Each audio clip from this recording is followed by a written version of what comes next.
Europe లో దాదాపు అన్ని దేశాలు రాడికల్ ఇస్లాం సమస్యను ఆపలేకపోయాయి. కానీ కేవలం 6 మిలియన్ జనాభా ఉన్న ఒక చిన్న దేశం డెన్మార్క్ మాత్రం అందరినీ ఆశ్చర్యపరిచింది. ఆ నిర్ణయం వల్ల నేడు మొత్తం యూరోప్ డెన్మార్క్ వైపు చూస్తోంది. ఒకవైపు ప్రపంచంలోనే పీస్ఫుల్ కంట్రీగా పేరు తెచ్చుకున్న స్వీడన్ ఈ రోజు గ్రెనేడ్ దాడులకు, గ్యాంగ్ వార్స్ కు గ్లోబల్ హెడ్ క్వార్టర్స్ లా తయారైంది. ఇక ఫ్రాన్స్ కథ చూస్తే గత 10 ఏళ్లలోనే ఇస్లామిస్ట్ అటాక్స్ వల్ల అక్కడ 300 మందికి పైగా ప్రాణాలు కోల్పోయారు. వీటన్నింటికంటే ఘోరం ఏంటంటే యూకే పరిస్థితి. రోదర్ హోమ్ నుండి రోచ్ డేల్ వరకు పాకిస్తానీ గ్రూమింగ్ గ్యాంగ్స్ వేలాది మంది మైనర్ బ్రిటిష్ అమ్మాయిల జీవితాలను లైంగికంగా నాశనం చేస్తుంటే అక్కడి పోలీసులు మాత్రం తమకు ఎక్కడ రేసిస్ట్ ముద్ర పడుతుందో అని భయపడి ఏకంగా 20 సంవత్సరాల పాటు ఏమీ చేయకుండా చూస్తూ ఉండిపోయారు. జర్మనీలోనైతే క్రిస్మస్ మార్కెట్లపై ట్రక్కులతో దాడులు చేయకుండా కాంక్రీట్ అడ్డుగోడలు పెట్టాల్సిన దౌర్భాగ్యం వచ్చింది. నెదర్లాండ్స్, బెల్జియం, స్పెయిన్ ఇలా యూరోప్ అంతా చేతులెత్తేసిన తరుణంలో డెన్మార్క్ అనే చిన్న దేశం మాత్రం తీసుకున్న నిర్ణయాలు చూసి ప్రపంచం మొత్తం షాక్ అవుతుంది. అయితే ఒకప్పుడు మిగతా యూరప్ దేశాల్లాగే ఇస్లామిస్ట్ ముఠాల చేతిలో నలిగిపోయిన డెన్మార్క్ అసలు ఎలాంటి మాస్టర్ ప్లాన్ ఉపయోగించి ఈ రోజు కేవలం యూరప్కే కాదు మన భారతదేశానికి కూడా ఒక పవర్ఫుల్ రోల్ మోడల్ గా నిలిచిందో ఈ వీడియోలో పక్కా ఆధారాలతో విశ్లేషిద్దాం. ప్రజెంట్ డెన్మార్క్ ఈ రేంజ్ లో కఠిన నిర్ణయాలు తీసుకోవడానికి గల అసలు కారణం అర్థం కావాలంటే మనం ఒకసారి 1960-70ల నాటి ఫ్లాష్ బ్యాక్ కి వెళ్ళాలి. ఆ రోజుల్లో డెన్మార్క్ అంటే ప్రపంచానికే ఒక కలల దేశం. ఫ్రీ మెడికల్ సర్వీసెస్, ఉచిత హైయర్ ఎడ్యుకేషన్, అవినీతి లేని పాలన, ఒకరినొకరు గుడ్డిగా నమ్మేంతటి పీస్ఫుల్ వాతావరణం అక్కడ ఉండేది. డెన్మార్క్ ప్రజలు హ్యాపీ లైఫ్ కి ఒక సీక్రెట్ ఫార్ములా కనిపెట్టేశారని ఫారెన్ రైటర్స్ ఏకంగా పుస్తకాలు కూడా రాసేశారు. కానీ అదే అతి నమ్మకంతో డెన్మార్క్ ఒక పెద్ద తప్పు చేసి తన గోతిని తానే తవ్వుకుంది. తమ వెల్ఫేర్ స్టేట్ ని నడపడానికి లేబర్ కొరత ఉందనే నెపంతో టర్కీ, పాకిస్తాన్, మొరాకో లాంటి దేశాల నుండి ముస్లిం కార్మికులను రప్పించడం స్టార్ట్ చేసింది. మొదట్లో కేవలం పని కోసమే వచ్చిన వీళ్ళు రీయూనిఫికేషన్ అనే లూప్ హోల్ ని పట్టుకున్నారు. అంటే మొదట ఒంటరిగా వచ్చిన ఒక కార్మికుడు చట్టబద్ధంగా తన భార్యను, పిల్లలను రప్పిస్తాడు. ఆ తరువాత తల్లి, తండ్రి, సోదరుడు, సోదరి, చివరకు మాంగారును కూడా ల్యాండ్ చేస్తాడు. మరి ఆ మామ వచ్చి ఊరికనే ఉంటాడా చెప్పండి? తన ఫ్యామిలీ మొత్తాన్ని కూడా దింపుతాడు. ఇలా ఇది ఎప్పటికీ ముగియని ఒక చైన్ మైగ్రేషన్ లా మారిపోయింది. దీనికి తోడు 1980లో డెన్మార్క్ తన అసలం పాలసీని మరీ ఉదారంగా సడలించడంతో ఇరాన్, ఇరాక్ యుద్ధం, సోమాలియా సివిల్ వార్, లెబనాన్ అంతర్యుద్ధం మరియు బాల్కన్ క్రైసిస్, ఈ కారణంగా వేలాది మంది శరణార్థులు డెన్మార్క్ లోకి వెచ్చల విడిగా చొరబడ్డారు. ఆ తరువాత సిరియా అంతర్యుద్ధం వల్ల లక్షలాది మంది ముస్లింలు డెన్మార్క్ లోకి వరదలా ముంచెత్తారు. అప్పట్లో డెన్మార్క్ పొలిటీషియన్స్, అక్కడి లిబరల్స్ ఒకటే రాగం అందుకునేవారు. పర్వాలేదు, రానివ్వండి, వాళ్ళకు కొంచెం టైం ఇస్తే ఇక్కడి సొసైటీలో కలిసిపోతారు, లాంగ్వేజ్ క్లాసెస్ పెడదాం, ఒక జనరేషన్ మారితే చాలు అందరూ పక్కా డానిష్ పౌరులుగా మారిపోతారు అంటూ కలలు కన్నారు పాపం. కానీ కట్ చేస్తే గ్రౌండ్ రియాలిటీ మాత్రం దానికి పూర్తిగా రివర్స్ అయింది. 1980లో డెన్మార్క్ లో కేవలం 30,000 మంది ముస్లింలు ఉండేవారు. అంటే జనాభాలో కేవలం 0.6% మాత్రమే. కానీ ఈ రోజు ఆ నెంబర్ ఏకంగా 3 లక్షలు దాటి జనాభాలో 5% కి చేరింది. ఇక నాన్ వెస్టర్న్ మైగ్రెంట్స్ అందరినీ కలిపితే ఆ సంఖ్య ఏకంగా 16% దాటేసింది. డెన్మార్క్ లో ఉన్న ప్రతి 6గురిలో ఒకరు యూరోప్ కి బయట నుండి వచ్చిన వారే. కేవలం ఒక్క తరంలోనే ఆ దేశం డెమోగ్రఫీ మొత్తం తలకిందులైపోయింది. కానీ ఇక్కడ కేవలం జనాభా పెరగటం అసలు సమస్య కాదు. ఆ వచ్చిన జనం డెన్మార్క్ నడిబొడ్డున ఒక చిన్న పాకిస్తాన్, ఒక చిన్న సోమాలియా, ఒక చిన్న మిడిల్ ఈస్ట్లు తయారయ్యాయి. అక్కడ పరిస్థితి ఏ రేంజ్ కి చేరిందంటే ఆ ఏరియా వీధుల్లో అసలు డానిష్ లాంగ్వేజ్ లో మాట్లాడే ఒక్క పౌరుడైనా కనిపిస్తే అదో పెద్ద వింత. ఎందుకంటే ఆయా గెట్టోస్ లో ఉండే జనాభాలో 80% నుండి 98% మంది పక్కాగా ఇస్లామిక్ బ్యాక్గ్రౌండ్ ఉన్నవాళ్లే. నడి రోడ్ల మీద సామూహిక ప్రార్థనలు, బ్రిడ్జిల కింద అక్రమ మసీదులు వెలిసాయి. చివరకు స్కూల్ టీచర్లు సైతం మా క్లాస్ రూమ్స్ లో అసలైన డానిష్ మాట్లాడే పిల్లల సంఖ్య 10% కూడా లేదు అంటూ లబోదిబోమంటూ అఫీషియల్ గా రిపోర్ట్స్ ఇచ్చారు. ఇక పోలీసుల సీక్రెట్ రిపోర్ట్స్ అయితే మరీ షాకింగ్. ఏదైనా ఎమర్జెన్సీ వస్తే పోలీసు ప్రొటెక్షన్ లేకుండా ఆయా ఏరియాల్లోకి వెళ్ళడానికి డెన్మార్క్ అంబులెన్స్ సిబ్బంది కూడా నిరాకరించేవారు. అంటే ఒక సార్వభౌమ దేశంలో అక్కడి పౌరులను కాపాడాల్సిన అంబులెన్సే కొన్ని నిర్దిష్ట ఏరియాలకు వెళ్ళడానికి వణికిపోయేలా ఆ ప్రాంతాలు పూర్తిగా నో గో జోన్స్ లా ఇస్లామీకరణకు గురయ్యాయి. అక్కడ అమలయ్యేది డెన్మార్క్ రాజ్యాంగం కాదు, వారి సొంత షరియా rules. Middle East, North Africa నుండి వచ్చిన ముస్లిం వలసదారుల్లో హింసాత్మక నేరాలు చేసే రేటు స్థానిక స్థానిక డానిష్ ప్రజల కంటే ఏకంగా 2.5 రెట్లు ఎక్కువగా ఉంది. ఇక రేప్స్ విషయానికి వస్తే స్థానికులతో పోలిస్తే ఈ వలస రేషియో ఏకంగా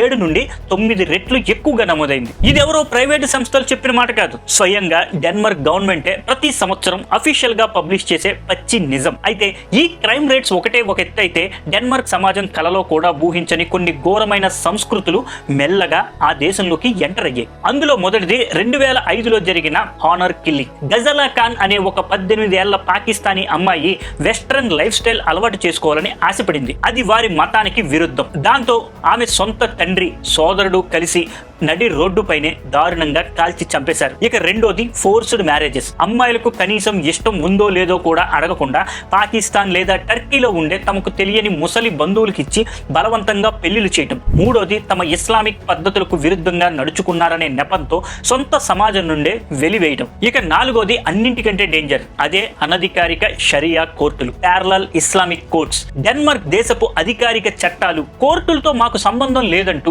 ముస్లిం వివాదాలను, నేరాలను ఈ ప్యారలల్ హైకోర్ట్స్ డీల్ చేయడం స్టార్ట్ చేశాయి. అంటే సింపుల్ గా చెప్పాలంటే డెన్మార్క్ సార్వభౌమాధికారానికే సవాల్ విసురుతూ ఆ దేశం లోపలే ఒక ప్యారలల్ గవర్నమెంట్ ఫామ్ అయింది. సరిగ్గా ఇలాంటి తీవ్రమైన సామాజిక ఉద్రిక్తతలు నడుస్తున్న టైంలోనే 2005 సెప్టెంబర్ 30న డెన్మార్క్ కు చెందిన ఒక పాపులర్ మ్యాగజైన్ జైలాండ్స్ పోస్టెన్ ప్రవక్త మహమ్మద్ కు సంబంధించిన 12 కార్టూన్లను పబ్లిష్ చేసింది. ఆ కార్టూన్లు పబ్లిష్ అవ్వడమే ఆలస్యం. డెన్మార్క్ నమ్ముకున్న సెక్యులర్ వాల్యూస్ పునాదులు ఒక్కసారిగా కదిలిపోయాయి. గుర్తుపెట్టుకోండి, సెక్యులర్ వాల్యూస్ పునాదులు ఒక్కసారిగా కూలిపోయాయి. మొదటిగా లోకల్ గా ఉన్న ఇస్లామిక్ ఆర్గనైజేషన్స్ రోడ్లెక్కి రచ్చ చేశాయి.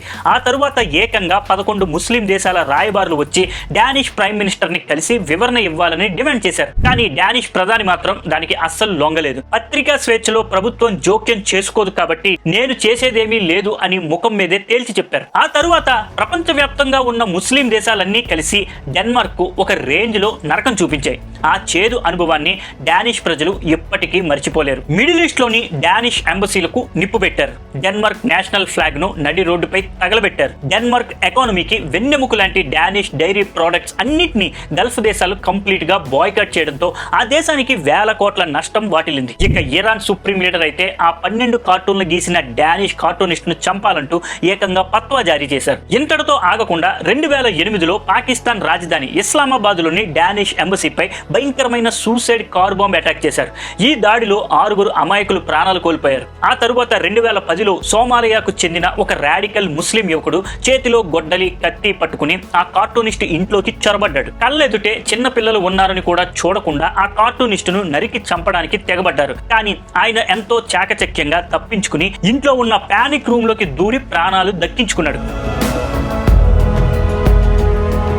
డెన్మార్క్ గట్టిగా డిసైడ్ అయింది, ఇక చాలు, ఎంత మూల్యం చెల్లించాల్సి వచ్చినా సరే మా దేశాన్ని మేము తిరిగి స్వాధీనం చేసుకుంటామని పంతం పట్టింది. 2018లో డెన్మార్క్ ప్రభుత్వం ఒక అగ్రెసివ్ పాలసీని లాంచ్ చేసింది. దాని పేరే one Denmark without parallel societies. ఇది ఇస్లామిక్ రాడికలిజం పై డెన్మార్క్ ప్రకటించిన ఒక పక్కా యుద్ధ ప్రణాళిక, వార్ ప్లాన్. ఆ పాలసీ యొక్క అల్టిమేట్ టార్గెట్ ఏంటంటే 2030 నాటికి డెన్మార్క్ లో ఒక్కటంటే ఒక్క ప్యారలల్ ఇస్లామిక్ సొసైటీ కూడా ఉండటానికి వీలేదు. ఈ రూల్ కింద హౌసింగ్ సొసైటీలను చట్టబద్ధంగా లాక్ చేసి ఆయా రాడికల్ మురికివాడల్లో సోషల్ హౌసింగ్ వాటాను 40% కు తగ్గించేలా కఠినమైన ఆర్డర్స్ ఇచ్చారు. ఎవరైనా వచ్చి మానవ హక్కులంటూ నిరసనలు తెలిపినా, లెఫ్ట్ లిబరల్స్ గగ్గోలు పెట్టినా సరే డెన్మార్క్ ప్రభుత్వం అసలు వెనక్కి తగ్గలేదు. దీంతో పాటు డెన్మార్క్ తెచ్చిన చట్టాలు క్రిమినల్స్ కి చుక్కలు చూపించాయి. ఈ నోగో జోన్స్ లేదా గెట్టోస్ లో ఏదైనా క్రైమ్ జరిగితే దేశంలోని మిగతా ప్రాంతాల కంటే శిక్ష డబుల్ జరిగేది. అంటే నార్మల్ ఏరియాలో దొంగతనానికి 2 ఏళ్లు జైలు శిక్ష ఉంటే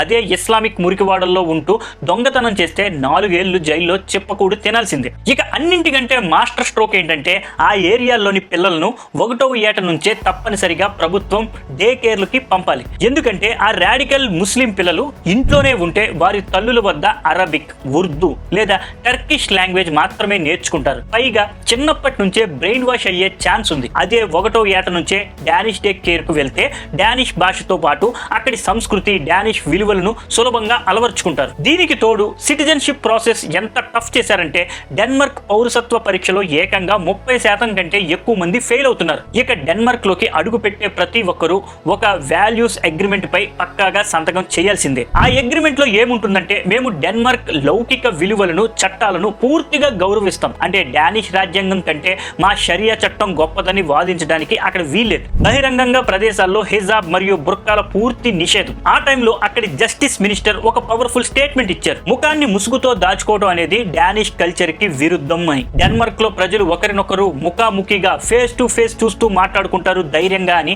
స్పష్టం చేశారు. ఇక ఉద్దేశపూర్వకంగానే రూల్స్ ని బ్రేక్ చేస్తూ రెచ్చిపోతే డైరెక్ట్ గా మెడపెట్టి జైల్లో వేస్తారు. ఆ బుర్కా బ్యాన్ పై ఆ తర్వాత ఏం జరిగిందో తెలుసా?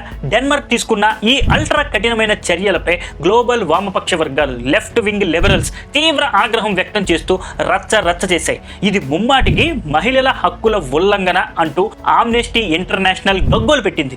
చివరకు ఐక్యరాజ్య సమితి సైతం ఎంటర్ అయి డెన్మార్క్ ఓపెన్ గా హ్యూమన్ రైట్స్ ని ఉల్లంఘిస్తుందంటూ నివేదికలు ఇచ్చింది. కానీ డెన్మార్క్ మాత్రం వీటన్నింటినీ అస్సలు కేర్ చేయలేదు. చాలా నిమ్మలంగా కూల్ గా స్పందించింది. మీరేమైనా అనుకోండి, మా దేశ భద్రత కల్చర్ కంటే మాకు ఏది ఎక్కువ కాదు, మీ లెక్చర్లతో మాకు సంబంధం లేదు అని గ్లోబల్ ఆర్గనైజేషన్ల ముఖం మీదే తేల్చి చెప్పారు. దానికి తగ్గట్టే ఆ తరువాత జరిగిన ఒక అఫీషియల్ సర్వేలో ఏకంగా 72% మంది స్థానిక డానిష్ ప్రజల ప్రభుత్వం తీసుకున్న ఈ బుర్కా బ్యాన్ విధానానికి క్లియర్ కట్ గా మద్దతు పలికారు. రాస్ముస్ పలుడన్ అనే ఒక డానిష్ యాక్టివిస్ట్ ఇస్లామిస్ట్ ఆధిపత్యానికి వ్యతిరేకంగా గలమెత్తుతూ బహిరంగ ప్రదేశాల్లో ఖురాన్ను దహనం చేయడం ప్రారంభించారు. అంతే, అప్పటి వరకు లోపల రగులుతున్న రాడికల్ గ్యాంగ్లు ఒక్కసారిగా రోడ్లెక్కి డెన్మార్క్ నగరాలను రణరంగంగా మార్చేశాయి. దాదాపు 70కి పైగా చోట్ల వాహనాలకు ఆస్తులకు నిప్పు పెట్టారు. శాంతి భద్రతలను కాపాడటానికి వచ్చిన పోలీసులపై రాళ్లు బాంబులతో దాడులు జరిగాయి. మిగతా దేశాల్లాగా లిబరల్ డ్రామాలు ఆడకుండా డెన్మార్క్ స్ట్రైట్ గా తన దేశంలో ఉన్న ఇల్లీగల్ శరణార్థుల్లో ఏకంగా 95% మందిని వెనక్కి పంపించేసింది. రెచ్చగొట్టే ప్రసంగాలు చేసే ఇమాంలను ఏరి పారేసి జైళ్లలో పెట్టింది. ఇప్పుడు డెన్మార్క్ లో ఏకంగా దేశ వ్యాప్తంగా అజాన్ ను పూర్తిగా నిషేధించే అంశంపై సీరియస్ చర్చ నడుస్తుంది. కేవలం 6 సంవత్సరాల షార్ట్ పీరియడ్ లోనే డెన్మార్క్ తన దేశంలో ఉన్న 21 మినీ పాకిస్తాన్, మినీ సోమాలియా లాంటి అక్రమ కట్టడాల కూల్చివేత, బలవంతపు ఖాళీలు మరియు జనాభా కూర్పును మార్చడం ద్వారా నార్మల్ ఏరియాలుగా మార్చేసింది. పొలిటికల్ విల్ మరియు గట్టి ధైర్యం ఉంటే రాడికల్ ఇస్లాంపై పక్కాగా విజయం సాధించవచ్చని డెన్మార్క్ ప్రపంచానికి ప్రాక్టికల్ గా నిరూపించింది.